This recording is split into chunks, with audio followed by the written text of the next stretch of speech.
আপনারা জানেন কি, একজন ব্যক্তি মৃত্যুর আগে যদি কাউকে নমিনি করে দিয়ে যান, তার সম্পত্তি অথবা তার ব্যাংক অ্যাকাউন্টে যদি কোনো টাকা থাকে, তার নমিনি যদি তার পরিবারের যে কোনো একজনকে করিয়ে দিয়ে যান, তবে সেই একজন সেই টাকার শুধু অংশীদার হবেন না।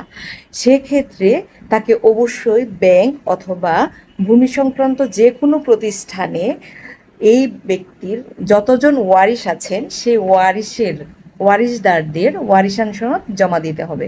সুতরাং কে কি বলল, কে কি করলো, বা কোনো ব্যক্তি তার মৃত্যুর পূর্বে কাকে নমিনি বানিয়ে দিয়ে গেল, সে কথা চিন্তা করে কান্নাকাটি করার কোনো প্রয়োজন নেই।